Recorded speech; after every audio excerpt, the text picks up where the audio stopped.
All right, Claire, thank you very much. I appreciate it. And thank you all for joining us this afternoon or morning, depending on where you're at.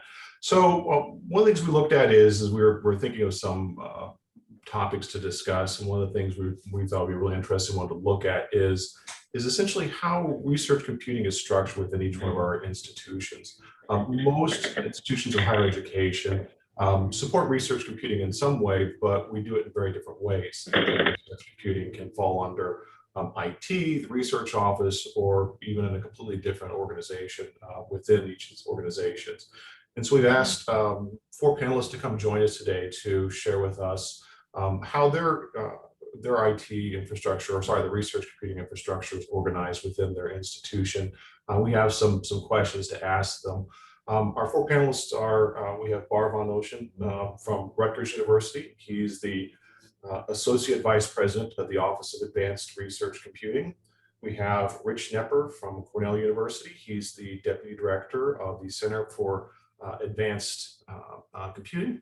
We have Susan Ivey from North Carolina State University Libraries. She's the Director of Research Computing and Data Facilitation Services. And Ryan Johnson, who's actually on our steering committee as well. He's from the University of South Dakota. He's the Director of Research Computing within Information Technology Services. So we thought we'd start off with each one of our panelists giving essentially a short introduction of their group and essentially just a brief overview of what they do. And then we'll move on to some questions. So I'll go ahead and stop sharing. And I think we'll go ahead and we'll have Bar, if you wouldn't mind starting us off this morning or this afternoon. Sure, I'd be glad to. Thanks, John. So as John said, I'm Bar von Ocean, Rutgers University. I'm Associate Vice President for the Office of Advanced Research Computing. And the first thing I'll do is give a little bit of sort of the structure of Rutgers. So president, of course, we have a new president, Dr. Jonathan Holloway. And the way that the governance of the university is set up is we have four different campuses. So we have a Camden campus, we have a Newark campus, Rutgers, New Brunswick, Piscataway campus, and we have the medical school, which is spread out over the entire state of New Jersey. Each campus has its own chancellor, and each chancellor reports up to the president. We also have these central offices, one of them being the Office of Information Technology. So Michelle Noren, she's a senior vice president and also the chief information officer. She reports up to the president as well and has a dotted line over to our finance office. And then the senior vice president for research, so the Office for Research, also reports up to the president. Actually, I need to correct myself because that's the way the structure used to be. When Dr. Holloway came in as president, he created a new position, which was the executive vice president for academic affairs, which is kind of number 2 in the organization. And the Office for Research now reports up to them. But the idea is that these are offices that are overarching. So we have one CIO for the entire university. We have one vice president for research who is for the entire university, and each school has their own sort of research focus group and IT organizations, but we've got these overarching offices. I report up to both the CIO and the vice president for research. And so they really see my office as fitting between those two worlds. We support research, we build out infrastructure. So we really need to work with both of those teams in order to be successful at the campus. Because those two offices are overarching, my office is overarching. So I support all of the campuses of Rutgers. So we are building out infrastructure in New Brunswick, in Piscataway, Newark, Camden, and we're also building out infrastructure to support medical research. So it's a slightly different than a lot of universities have their organizations set up. A lot of times the medical schools will have their own CIOs their own IT staff. They have their own group that builds out their computing capacity. But at Rutgers, it all falls under one umbrella. And so I work very closely with both medical and non-medical and supporting research. So in a nutshell, that's what I do. I should say the team does. I'm the political person, but the people on the ground actually building out all the infrastructure and tying it all together across all the campuses. It's a huge task, and they've done a tremendous job doing that. Thanks, Barb. Rich, can you take it from there? Sure. Thanks, John. I'm Rich Knepper. I'm the Deputy Director of the Center for Advanced Computing at Cornell University. The CAC essentially works as a research core facility under the Office of the Vice Provost for Research. We have sort of a dotted line relationship with Cornell IT, since the director of the center, Dave Lifka, is also the CIO for Cornell. Cornell has got the main campus in Ithaca with some smaller sites around the state, but mostly the medical campus in Manhattan, as well as the medical campus in Qatar, in Doha, and the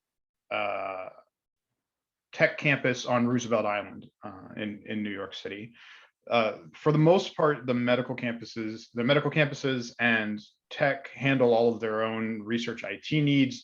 Everyone at Cornell is very fiercely self-deterministic, and so we're able to meet their needs where we can. Our new president, mostly new president, has a real emphasis on One Cornell as an organization. So we're working on some activities that really help us leverage strengths across the organization. So I work very closely with my counterpart in research computing at the medical campus.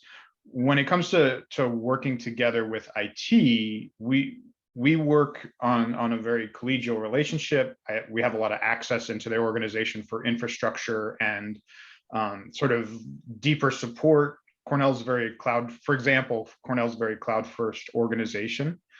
And so what we try to do is have, for example, central IT manage all the provisioning and security in the cloud so that compliance is held up. And then the research organization helps out with actually getting applications, workflows, management, and leaves sort of the administrative functions to the IT organization. And we do that for a lot of different things, where we realize that the IT organization has a great number of strengths and history with dealing with all of the underlying foundational aspects, and our team can really focus on being experts within particular domain fields or particular technologies that are much more kind of at the bleeding edge than what enterprise IT might be interested in doing. Thanks, Rich. I think maybe next we'll have Susan, if you wouldn't mind telling us about how your organization is set up. Sure, yeah, thanks. So I'm Susan Ivey, Director of Research Computing and Data Facilitation at NC State.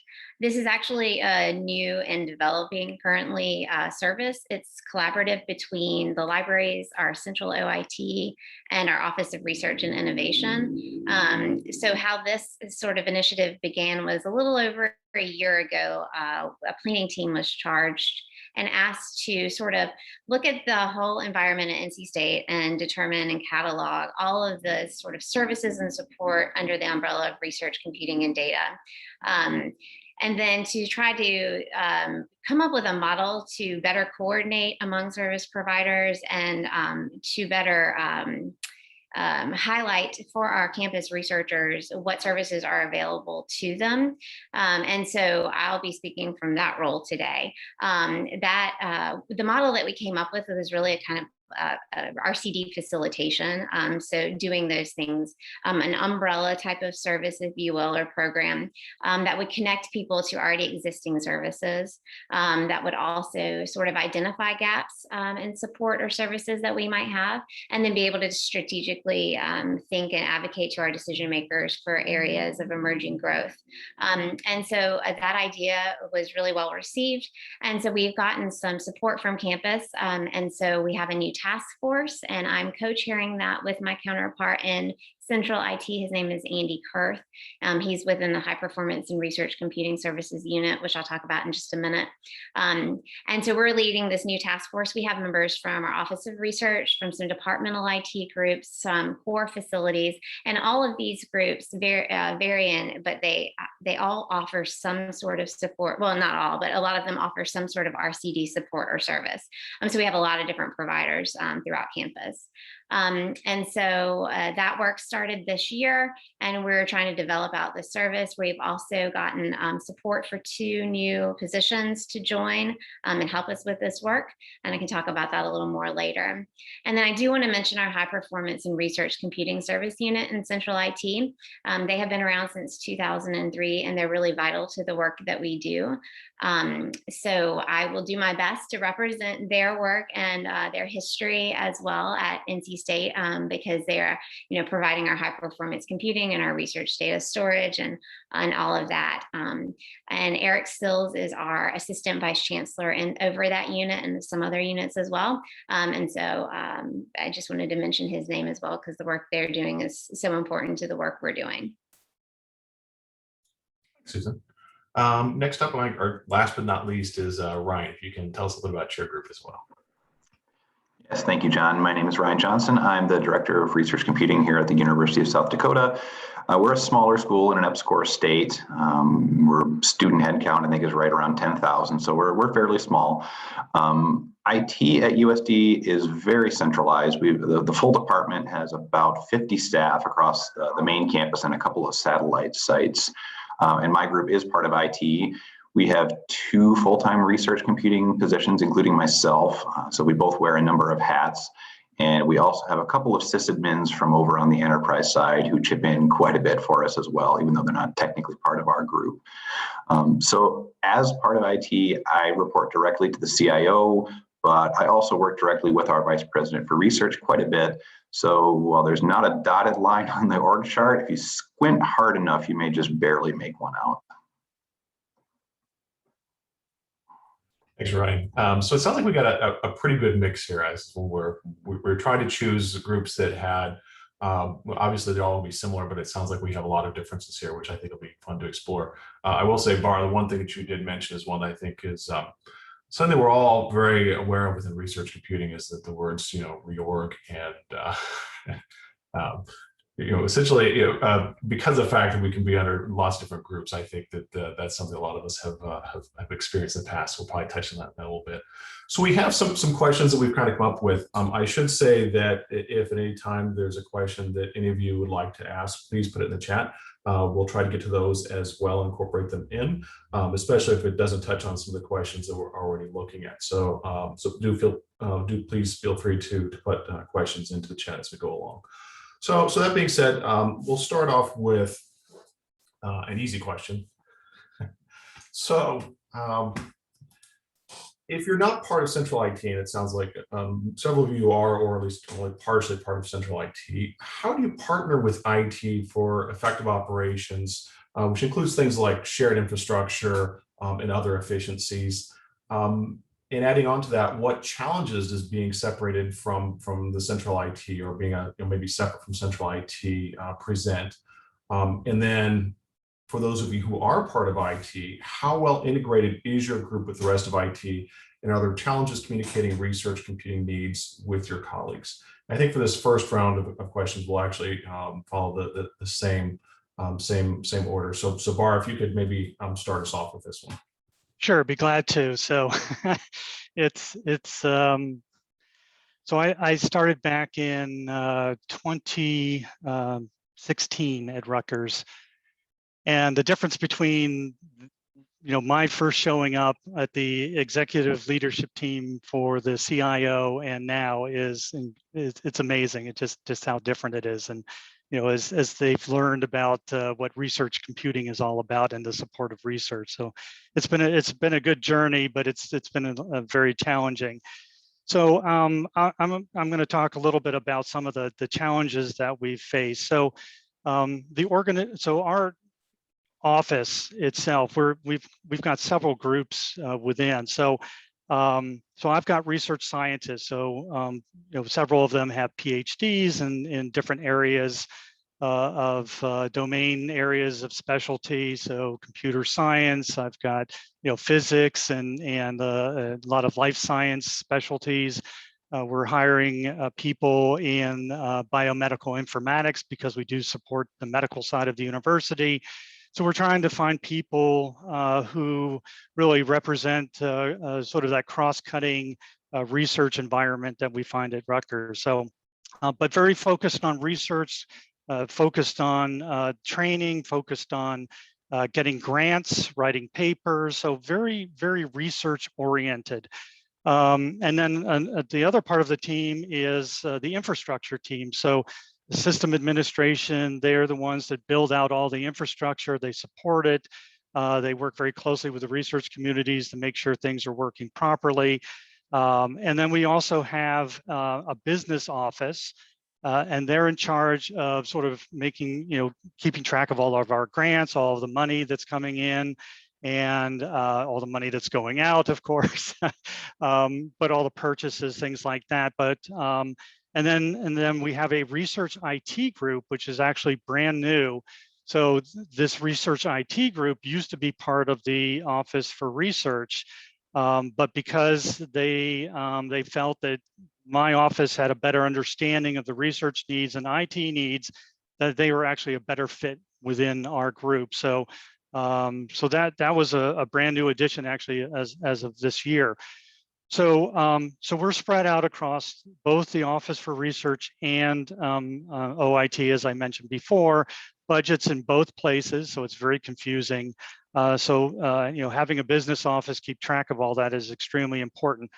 What we did find is that because we bring in grants, and we're included on a lot of grants across the entire university, that was a piece that the central IT group had a hard time working with, especially with indirect costs and setting up the accounts to handle grant money, things like that, because they were used to sort of the way you do it for IT is very different than the way you do it for research. And so the business office within our office had to work very closely with central IT and sort of get them to understand exactly what it means for us to get grants and how we need to be able to access those funds.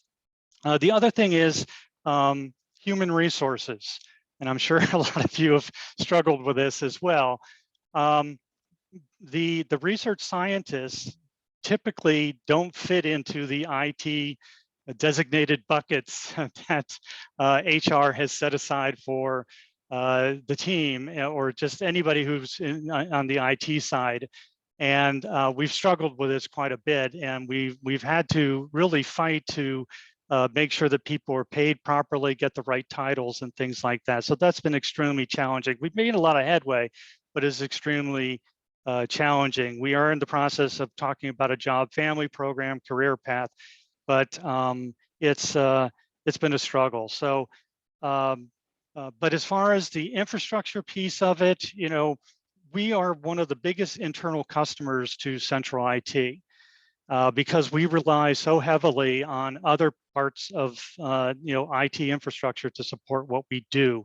And so we've got a good working relationship. And the fact that I sit on the executive leadership team for Michelle Noren is extremely helpful, because we can have these conversations about what's the best way to support research and what is the infrastructure needed. Michelle Noren's extremely supportive of what we do, and make sure that we're all having conversations and working very closely on supporting research across the university. So it has been a really good working relationship with central IT as we move forward. There are always these pain points that you have to work through, just because there is a big difference between research and enterprise IT. We have built out our own network, a research network that is completely separate from enterprise network, just because of some of the clashes that we had. I mean, we were doing a data transfer, which actually pretty much took down the university's network. We've set off the denial of service alarms on campus. So as we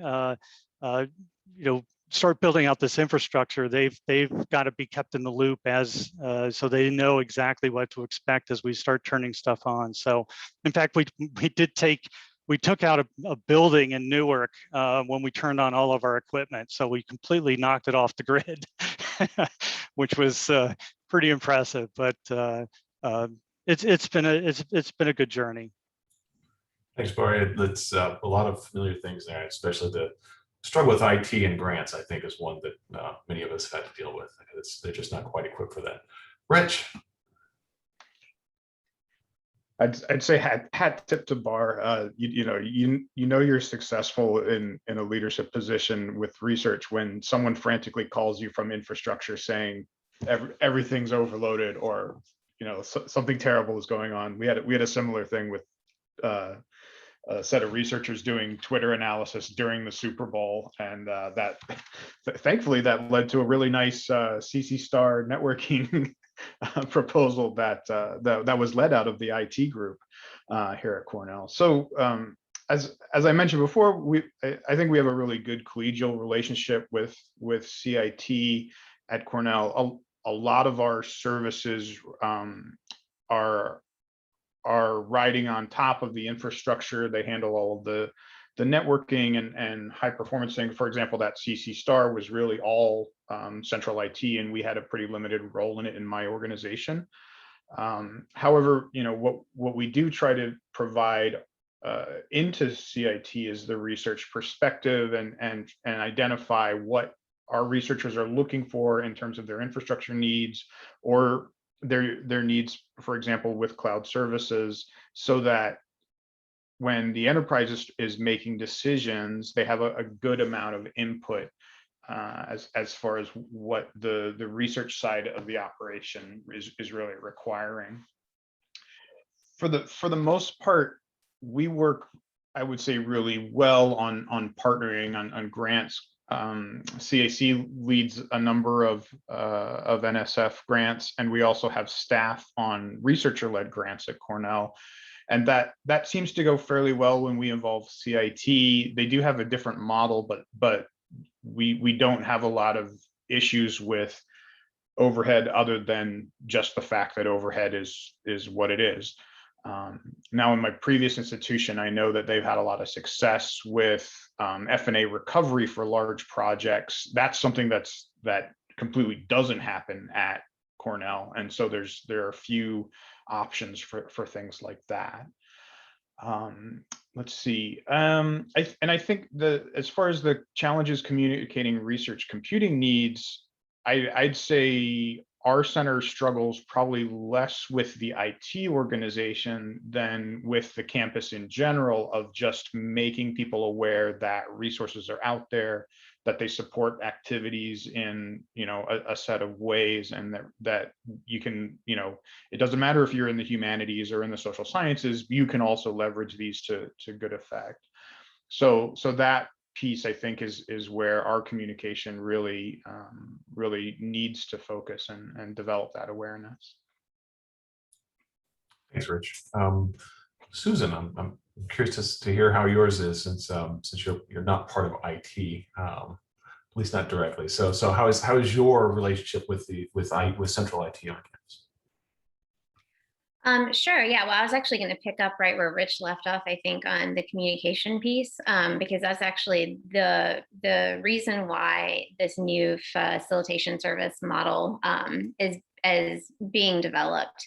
I think one of the biggest challenges that we saw on our campus was not a lack of infrastructure or services necessarily. It's more that they're scattered throughout, and it's really hard for people that need to get those services to know where to go to get them, know how to access them, or know how to talk to somebody if they need help. And so that's like one of the biggest things we're trying to fill with this new service. But then also thinking, like I said, strategically about also being able to assess the ecosystem of these services across campus in order to grow in a way that we need to be growing. And so I think the challenge that comes with that, there are many, I think. So like I said, this is being owned by the libraries, and that was a decision that was made from the first planning team, and it was across the board. Everyone agreed that the libraries was a great face for this, and mainly because we have a great reputation with our users, with our researchers. We're very customer facing, customer service oriented, which we tend to not see as much in a lot of our IT support. And then we also, are kind of a natural connector anyhow on campus. And so we see ourselves as connecting researchers across the board to any services that support the research enterprise. And those include our great relationship with our Office of Research that does the grant side of things, and our IT groups that are working, generally behind the scenes with security and compliance and HPC and storage and anything that I would think of that would fall under research computing. So we're trying to address the communication challenge. I think we're also just lending the whole, how can we all support research? So I think, another issue we've seen on campus is people going after or creating grant proposals for projects that might have unique or fairly complex infrastructure or computing and data needs. There has sort of been a disconnect between those proposals being created and sort of what is available to them on campus or off of campus. I mean, let's face it, like we don't have everything that the researchers need. So, but there's been no process sort of for being able to easily communicate and sort of weigh in on those proposals. And so that's one thing we really are trying to streamline more, where if there's something coming through and the research team needs some guidance or would like to consult or advise, we can get the right people in the room to let them know what is available to them, what could be available to them, help maybe thinking about budgets and stuff like that. I'm trying to think if I've hit on everything that I was trying to take notes what everybody else was saying, and I don't know that I have anything else to add other than I will say that one thing that that's unique probably to what we're creating is that we're really thinking of ourselves as like an umbrella and a connector. And so we want to be really sensitive to those that are already providing great services. Like we don't want to come in and people to think that we are telling them what they should or shouldn't be doing. The word reorg has already come up, and we're not trying to say that needs to happen or anything. We just really want to make it easier for folks to get to what they need, and for our service providers to have channels of communication between them as well. We've heard that they often don't know what's going on outside of their own unit, even if it's a service that's related. So like we have clusters in one of our core facilities, and then we have the HPC folks, and they didn't know each other very well or what was going on. And so we want to just kind of clear that communication channel for them. But like I said, we also want to be, these are delicate relationships for us to make and maintain.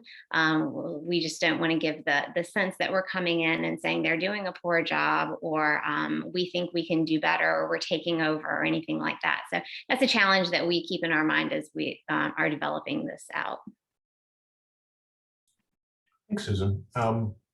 So Ryan, I think you're our only panelist who's I won't say squarely under the IT umbrella, but I think primarily under IT. So I'm curious then, of course, how your relationship is with the rest of IT, because of course, research computing, I won't say sticks out, but it's a little bit different than the rest of IT in some ways. Yeah, and I think squarely is a pretty good word. I mean, we're really, pretty tightly integrated with the rest of the department. Yeah, we'll always be a little bit different, but I'd say we're probably about as well integrated as anybody is. Research computing has been part of Central IT since about 2011. And one thing that I think has really been helpful for us, a couple of years ago, we rolled out Knowledge-Centered Service, or KCS, throughout the department, which, if you're unfamiliar, it's a service methodology centered around a robust knowledge base that contains information for both end users and for internal staff, basically your how to do everything.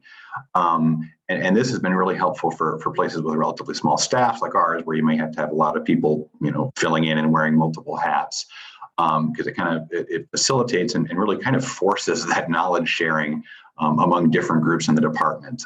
And that's really allowed my team to document our processes and make them accessible to other staff. So KCS has really been a successful thing for both the department and the university, and also for my team as well. Another benefit that's kind of specific to us is that I worked in central IT for many years before moving over to research computing about a year or so ago. So, I really already had those long-standing relationships with the rest of the department. So, the guy I have to go to ask for staff help to work on a project, he's, I've known him for 20 years, and we're friends. I can be really frank with him, and that's helped us out. So there's really not a whole lot of challenges. Again, being really embedded the way we are, because fortunately the folks that I need buy-in from they really do fully appreciate the importance of the research technology side of things, and of research to the university as a whole. So really, when you're thinking of challenges, really it's just that the eternal struggle for scarce people resources. Whether that's competing for time of folks who are already here, or trying to fund positions. It's just clawing and scraping for people to get the job done. Thanks, Ryan. Yeah, so communication, I think, was Bar, what you said, I think really resonated, the fact that occasionally you can bring things down and get angry calls from IT, because that's one that I think it's easy to forget that we all understand research computing and the scale at which it's running at, and that's something that maybe is very foreign to a lot of people on campus. So yeah, it's very, very familiar. I've heard that before, and yeah, I've gotten those angry calls myself. What's your group doing? So one of the things that several of you actually touched on was, of course, participation in grants, both grant writing as well as preparation. So a big part of course, research computing is how it's funded. And so, one of the big things that's different about research computing versus the rest of potentially other IT and IT support is quite often research computing staff are both hard funded and soft funded, depending upon if they're part of grants. So I'm curious if you can, or I'm hoping you can talk a bit about how your funding is set up. Obviously, I'm going into too much details, but is it one where you do have soft funded staffing? Do you do cost recovery? Because a lot of times we have services that there are charges for, and if so, are you how much cost recovery are you looking to do? And then also, in the kind of the discussion of grants is that I think it's a lot of what we do, but it's really, are you expected to be participating in grants? Are you leading grants, and kind of where that fits into it? And this time I think we'll start with Rich. Okay, so CAC is a little bit different. I said we're basically a core facility for computational services. The center really grew out of the Cornell Theory Center, and the Cornell Theory Center was one of the original supercomputing centers funded by the NSF. At a certain point in time, that funding was discontinued, and so the institution had to figure out what it was going to do. And my predecessor, Dave Lifka, who's the CIO now, went to the vice provost for research and said, "This is doable, but it needs a runway to get off the ground, and we can do it as a cost recovery service." So all of the services through CAC are based on cost recovery. They're subsidized through a provost subsidy, and so we get a certain amount from the provost every year that allows us to have consultants that are cheaper than grad students, or at least competitive with grad students, to cover our costs for running infrastructure, and to be able to basically keep the lights on and keep everybody paid. So with that, we have services for researchers at Cornell that we think are largely reasonable. The infrastructure services for like compute and storage, we try and keep very cheap. They're much cheaper than cloud services, certainly, and I think they're competitive with other types of services, and they're essentially loss leaders for our center. The consultancies are the areas where we recover almost all of our expenses. We have grants that are direct to the center. So we're just wrapping up an NSF DIBS award. We're part of the Exceed Federation.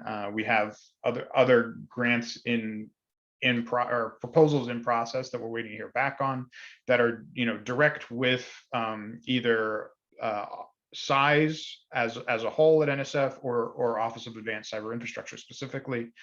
And so those things come directly to the center, and it allow us to sort of be leaders within the community and integrate and serve there. We also have a lot of, as Bar said, on his staff, he's got PhD, computational scientists, et cetera. Our makeup looks very similar. We have folks who are essentially, they have 1 foot in a domain and 1 foot in computational sciences, and they tend to really get embedded with research groups. So they have, particularly long-running roles in astronomy projects, physics projects. We have a lot of work right now with the vet school. So each of those are to the point where, our consultants are listed as collaborators on awards, and they're, publishing papers and doing things like that. So we have this really nice, when it works well, we have a really nice integrated relationship with the faculty, with long-running projects, and we have these sort of two flows of, direct activities with the NSF.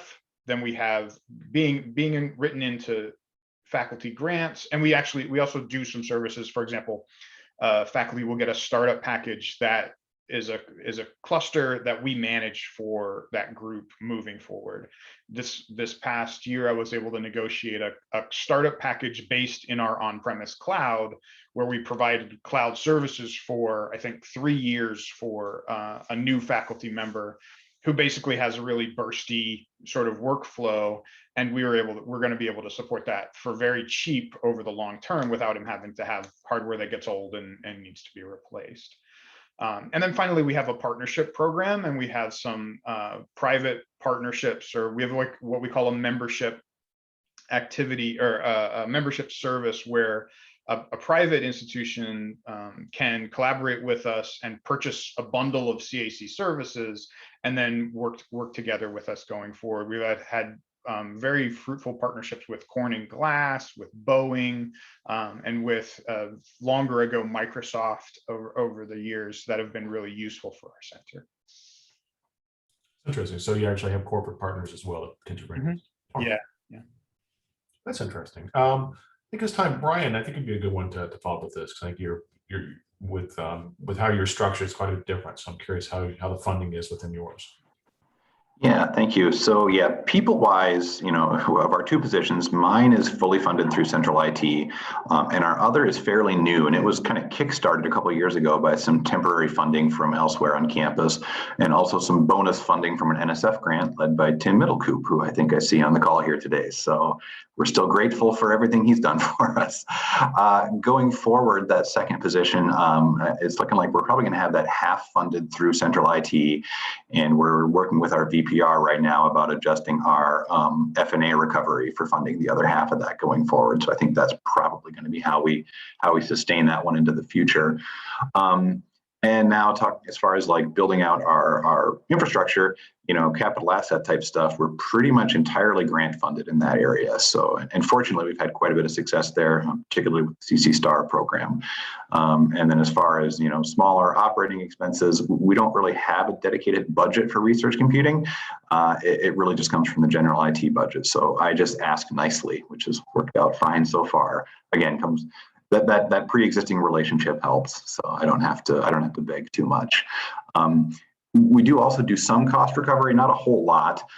We deployed a new storage platform a couple of years ago, which was funded by a pair of grants, and we use a buy-in model with just one-time costs for those users, so that as people continue to buy in, that gives us a small ongoing revenue stream that we can use to help cover those costs of maintenance and hopefully expansion going forward. And another thing in the cost recovery vein, we also recently partnered with a private company here in South Dakota to provide some HPC resources and support to them, and that's also produced a little bit of revenue that we've been able to use to help cover some of those ongoing expenses. And then as far as grant writing goes, yeah, that's like I said, our infrastructure is pretty much all all funded by grants. So, compute, storage, all of it. So my position, grant writing is a really pretty big part of my position. Also, IT here in general, we're fairly high touch and try to be, as a service provider for the rest of the university, try to be as proactive as we can in working with those other areas. So same story on the research side, where try to get in on the proposal process for researchers. Both to help develop their proposals, but also to look for opportunities for funding, where we can maybe supplement our own budget and the IT-centric grants that we do get. And because we're such a small department, my position is basically the grants person. So it's not unusual to be getting involved with grant opportunities that may not really have a major research component to them at all. So it's basically, oh, here's a grant, let's get Ryan, or let's go get his predecessor. Gotcha. Yeah, that's not surprising. It says, oh, let's get the research guys. That's I understand. Susan, let's go with you next. Great. Yeah, so our high performance and research computing service unit in OIT, I think I'll start there. So that is 6 people. There's 3 computational scientists, 1 storage specialist, 1 HPC systems engineer, and then of course the vice chancellor, who is spread throughout different units. So those 3 computational scientists are partially externally funded, and the strategy there is to expand the number of those staff through grant work. The HPC service infrastructure itself, we've had several infrastructure grants in the past, but we're not on one right now. And then, as I said, those computational scientists are expected to participate as senior staff on grant proposals to collaborate computationally intensive research, and that's in order to grow that staff. So that's how that unit is working in terms of staffing. Let me see. For the research facilitation service that we are currently developing, we have been asked, part of our task force has been tasked with coming up with resource and funding sort of strategies for future growth. The new positions that we've gotten, which includes the 2 that we're hiring for now, and then myself, has been a combination of appropriated state funds and F&A dollars. And then I do expect at some future that we will want to and be asked to think about grant funding to grow this out. Let's see, I think I talked cost recovery. So we don't charge for research data storage. I think Ryan just talked about they rolled something out a couple of years ago. We did as well, which is how my original position at NC State actually was created. So I was the first shared staff position between this particular unit and actually any unit within OIT and the libraries. And it was as they were developing their research data storage program, they came to the libraries and said, a lot about data management, data management plans, you're keyed into the grant process. And so my position was funded by both libraries and IT. And so that new service, we do not charge for data storage unless it's over a certain amount. That amount is not set in stone yet. We haven't charged anyone. I think, we've been giving 10 or 20 terabytes, but maybe over that we might be thinking about a charge for that. And I do know there's a partner program for the HPC service as well. And then I think I touched on grant writing. Ryan, I feel for you. I am the one that usually gets pulled in for grants as well, but it makes a lot of sense because I have the experience from the library side.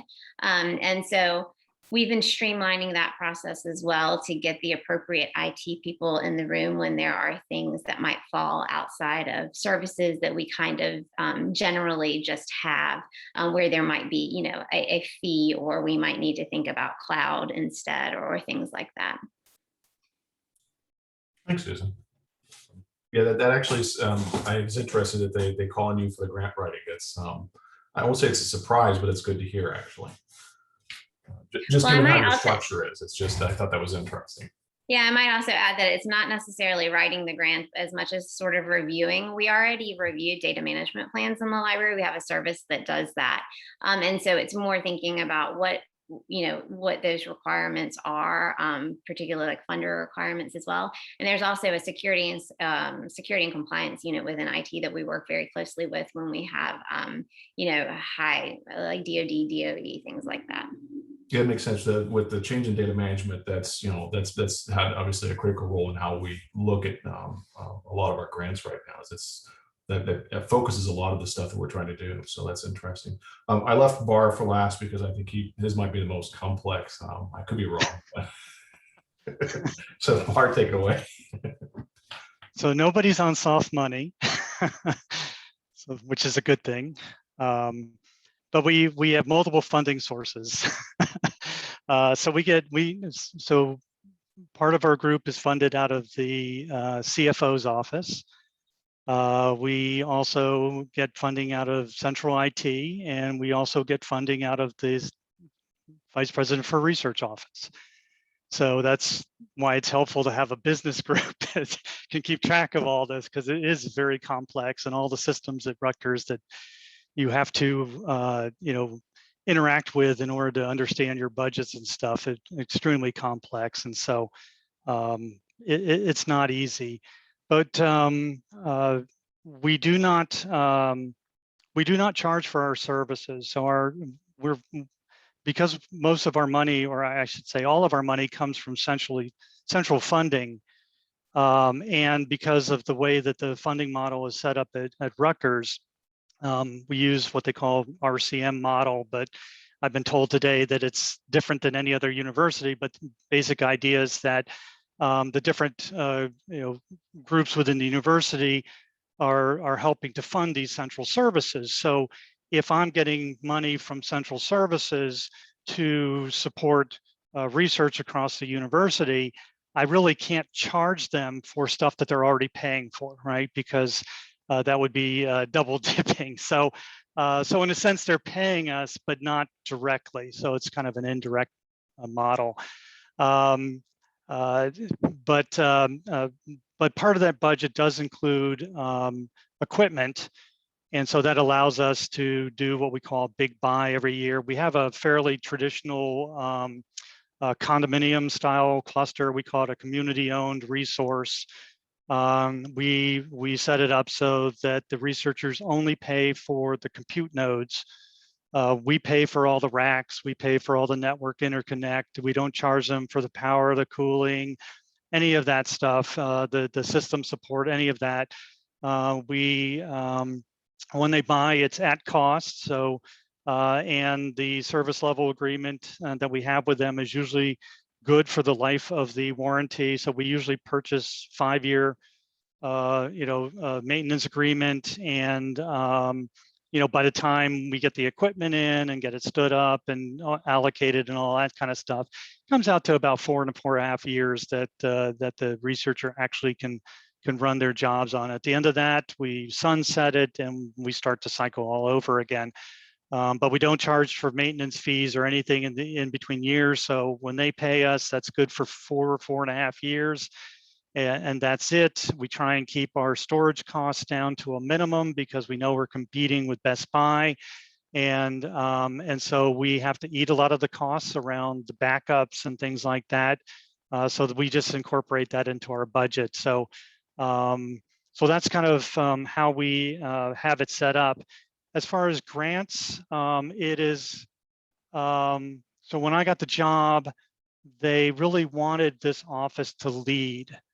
And so when I went through the interview process, I met with the Senior Vice President for Research, who's now a chancellor, and also our CIO, Michelle Noren, and they really wanted to elevate this office up, pretty high in the university and make it very, very visible.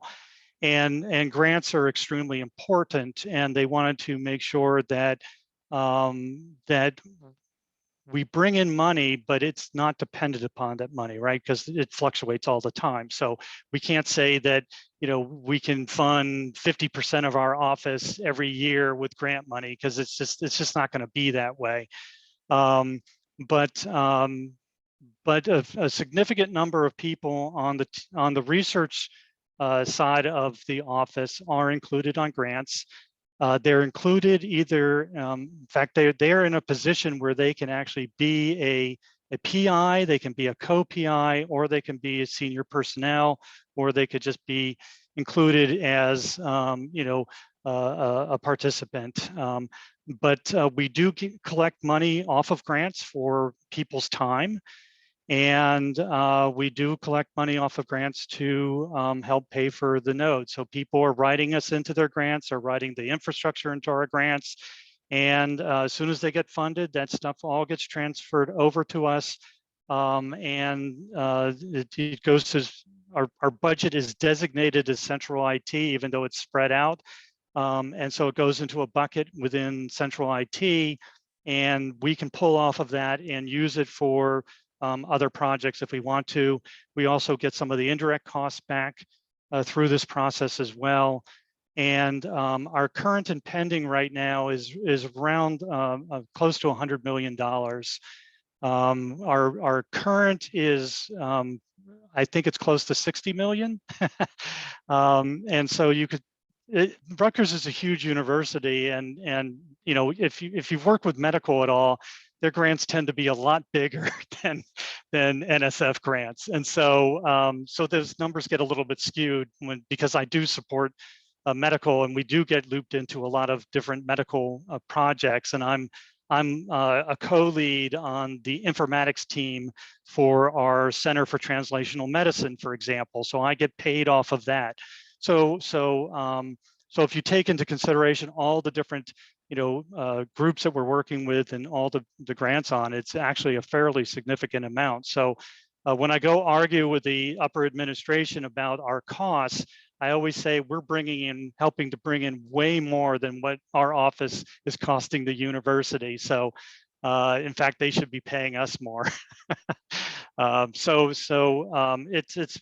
feel like in 5 years, we've been very successful in building out those relationships and being able to get that kind of support. Thanks, Barry. Yeah, you've got a large group there, so I knew it was going to be fairly complex, but it's interesting that you're all base funded. That's interesting. Not terribly surprising, but it is interesting. We've got about 5 minutes left, and obviously we're not going to make it through all the questions. I was looking at which ones I think are perhaps more interesting. A lot of them I think we've actually already answered just from our discussion. The one that we've kind of touched on that I actually do think is interesting is the next one, which is really kind of talking about the history of your groups, because I do know that within research computing, it may have started in a very different location within your organization, moved around. I do know that, all joking aside, that research computing does get reorganized quite a bit, because it can fit under IT, it can fit under vice president of research, the libraries. It really is loved by all. So that being said, I would be curious about how maybe that has changed over the years, and how you feel it might have changed how research is supported at your institution. I think this time we'll actually start with Susan, if you don't mind. Sure. So the research computing program at NC State has its roots back to 2003, when the North Carolina Supercomputing Center closed, and we were the largest user of that center. And we had no central HPC.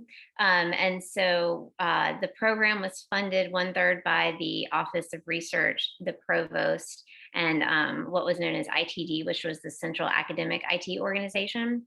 And so at that time, the ITD reported to the provost, and that was merged with the academic IT from the office of, and that's what formed our current OIT. And then that was moved under the chancellor, which is where it is now. The libraries is under the provost. So HPC continues to receive a portion of its annual support from their research office.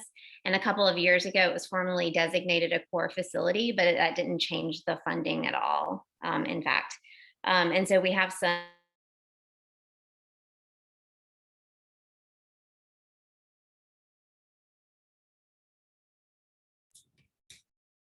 looks like we've lost our panelist. And then there were three. And then we're three. Oh, Oh, sorry, Susan, we lost you there. I know, I'm sorry. I don't know how much you heard or didn't hear. But so I was just giving the history of research computing. And then this new program, as I've mentioned within the libraries, is very much just a shared umbrella service that this research computing unit, as it is today, would be a part of, or a service provider to, basically. I don't know I don't know how much you heard or if that gets to it, but I'll stop talking. We got most of that. Thank you. Rich, I know yours, your history is fairly interesting, and maybe we can touch on it here briefly. I know you talked a bit about it, essentially where it came from at Cornell. It's interesting history.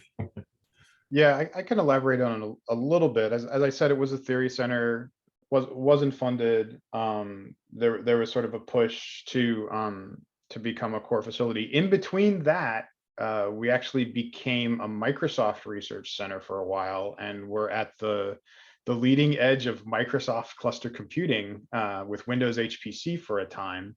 It was a very different strategy, but it kept the center going. It kept a lot of research projects rolling, and I think it provided some really good work in the development of commodity clusters for research. And so that was sort of the interim stage, and then we moved into becoming a cost recovery facility. I wasn't around for that evolution, but I've seen the development as we moved from a base funded to cost recovery in a lot of faculty and discussions with them. And at the beginning, it's very difficult for people to sort of work with that and get that idea around. There's actually a group in engineering that built up their own infrastructure, hired their own sysadmin, et cetera. And by the time that faculty was ready to retire, she said to the remaining group, you need to take all your gear to CAC. They're the ones who are going to be able to get the job done for you. So we've seen like this slow turn from, if it costs money, I can't, I just can't do it, to this is probably the right thing to do for me because, we're providing these services and working for folks. Thanks, Rich. I'm seeing it. We're right at 2 o'clock, and as much as I would love to pester Abar and Ryan, I am conscious of the fact that we have other things that we need to get to. So I will actually leave us all in suspense, and we'll never know what happened there. That being said, I mean, it's one where Abar says it is 2 o'clock, that you might be able to stay a little longer. I don't want to take up too much of our time, but I would say that perhaps if there is something of particular interest, that maybe if they'd like to write something in the our call doc, that might be the appropriate one. I would like to thank all our panelists. This was a really good, great discussion. I think it strayed away perhaps a little bit from how the organization specifically affects it, but that's all right. This was, I found it actually fascinating. I hope that everyone else did as well. So thank you very much for joining us today. I really like the very different perspectives and the different organizations you have and how it affects research computing. I think it's actually really interesting. So thank you all for joining us today. And I'm glad you were able to be with us today. And I don't think we have, Claire, we don't have our next topics ready yet, I don't believe, do we? No, we don't, but our next call is on June 24th, just 1 month away. Watch for more information on the mailing list. And if you have any ideas, please feel free to reach out and let us know if you've got ideas for topics for future calls. Thank you all very much. Thanks, everybody.